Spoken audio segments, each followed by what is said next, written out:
നിങ്ങൾക്ക് എല്ലാവർക്കും ചാനൽ ഇഷ്ടപ്പെടുകയാണെങ്കിൽ സബ്സ്ക്രൈബ് ചെയ്യണം കേട്ടോ, ലൈക്ക് ചെയ്യണം. പിന്നെ നിങ്ങൾക്ക് എന്താണ് ഏതൊക്കെ രീതിയിലുള്ള വീഡിയോസ് ആണ് വേണ്ടതെന്ന് വെച്ചാൽ കമന്റ് ചെയ്താൽ മതി. അപ്പോൾ ഓക്കെ, അപ്പോൾ ഇന്നലത്തെ വിശേഷങ്ങൾ, ഇന്നലെ മുതൽ നമ്മൾ ഇന്നലെ ഒരു ടാസ്ക് ഉണ്ട് ലൈവില്. നമ്മളൊരു ടാസ്ക് ഉണ്ടായിരുന്നു. ആ ടാസ്കിനകത്ത് റാങ്കിങ് ടാസ്ക് ആയിരുന്നു. ഈ റാങ്കിങ് ടാസ്കിൽ 1 മുതൽ 19 വരെയുള്ള എണ്ണത്തിലായിരുന്നു റാങ്കിങ്. ഒരു ഒന്നാമത്തെ റാങ്ക് വരുന്നവർക്ക് 20 സെക്കൻഡും പണിപ്പുരയിൽ പോകാനുള്ള ടാസ്കാണിത്. പണിപ്പുരയിൽ ഇവർക്ക് ലക്ഷറി പോയിന്റ് സാധനങ്ങൾ, അത്യാവശ്യം നെസസറി നീഡ്സ് ആയിട്ടുള്ള സാധനങ്ങൾ എടുക്കാം. ഭക്ഷണം, ഇപ്പൊ ഇവർക്ക് ഭക്ഷണത്തിന് നല്ല ക്ഷാമം, അപ്പൊ ഭക്ഷണം എടുക്കാം, അങ്ങനെയുള്ളൊരു കാര്യമാണ്. അപ്പോൾ ഒന്നാമത്തെ റാങ്കുള്ളവർക്ക് 20 സെക്കൻഡ്, രണ്ടാമത്തെ റാങ്കുള്ളവർക്ക് 15 സെക്കൻഡും, അതുപോലെ ബാക്കിയുള്ള 19 വരെയുള്ളവർക്ക് 10 സെക്കൻഡ് ടൈമാണ് കിട്ടുന്നത്. 1 മണിക്കൂറിനുള്ളിൽ ഇവർ ഡിസൈഡ് ചെയ്യണം. ഈ ഡിസിഷൻ എന്ന് പറയുന്നത് ഏകകണ്ഠമായിരിക്കണം, എല്ലാവരും ഒരേ അഭിപ്രായമായിരിക്കണം. എന്തായാലും 18 പേര് ഒരേ അഭിപ്രായമായിരുന്നു. ഒരാള് എന്തായാലും വേറിട്ട ഒരു അഭിപ്രായം. ആരായിരിക്കുന്നത് നിങ്ങൾക്ക് കൃത്യമായിട്ട് മനസ്സിലായി കാണുമല്ലോ. മറ്റാരുമല്ല, നമ്മുടെ മുള്ളൻ പന്നി ചൊറിയൻ അനീഷാണ്. ചൊറിയൻ അനീഷ് ആണെങ്കിലും കണ്ടന്റ് കൊടുക്കാനായിട്ട് അനീഷ് മാത്രമേ ഉള്ളൂ. അനീഷിനെ ഡിപ്പെൻഡ് ചെയ്താണ് ഇപ്പോൾ ഓരോ ആൾക്കാരും പോകുന്നത്. കണ്ടന്റ് ഏതെങ്കിലും രീതിയിൽ മറ്റുള്ളവർക്ക് കണ്ടന്റ് ഇടാൻ ഒരു കണ്ടന്റും ഇല്ല.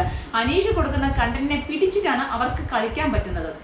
അതുകൊണ്ട് തന്നെ കിങ് മേക്കർ എന്ന് തന്നെ ഇപ്പൊ ഇതുവരെയുള്ള സന്ദർഭത്തിൽ അനീഷ് തന്നെയാണ് ബിഗ് ബോസ് ഹൗസിലെ കിങ് മേക്കർ.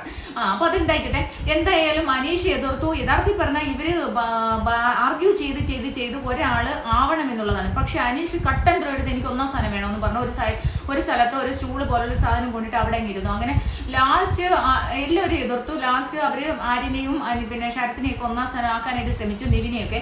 പക്ഷെ ഇവൻ കട്ടൻ ത്രോ ആയിട്ട് നിൽക്കുന്നത് കാരണം തന്നെ ആർക്കൊന്നും ചെയ്യാൻ പറ്റില്ല. ലാസ്റ്റ് അവർ 18 പേരോട് തീരുമാനിച്ചിട്ട് പറഞ്ഞു, ഞങ്ങള് തീരുമാനിച്ചു അനീഷിന് 18ാം സ്ഥാനം കൊടുക്കാന്ന് പറഞ്ഞിട്ട്. അപ്പൊ ബിഗ് ബോസ് പറഞ്ഞു ഏകകണ്ഠമായിരിക്കണം, നിങ്ങൾ പറയുന്നത് ഏകകണ്ഠമായിരിക്കണം. വീണ്ടും ഷാനവാസ് പെട്ട്. ലാസ്റ്റ് ഷാനവാസ് തന്നെ എല്ലാവരുടെയും കുറച്ച് പേരുടെയൊക്കെ പിന്തുണ തേടിയിട്ട് പറഞ്ഞു അനീഷിന് 1ാം സ്ഥാനം കൊടുക്കാം. ബാഡ്ജ് പോയിട്ട് ഷോറൂമിൽ പോയി എടുത്തുകൊണ്ട് വന്ന് അനീഷിന്റെ കഴുത്തിലേക്ക് 1ാം സ്ഥാനത്തിന്റെ ബാഡ്ജ് എടുത്തിട്ടു. ഞാൻ ആ വീഡിയോ ക്ലിപ്പ് എടുത്ത് വെച്ചിട്ടുണ്ട്.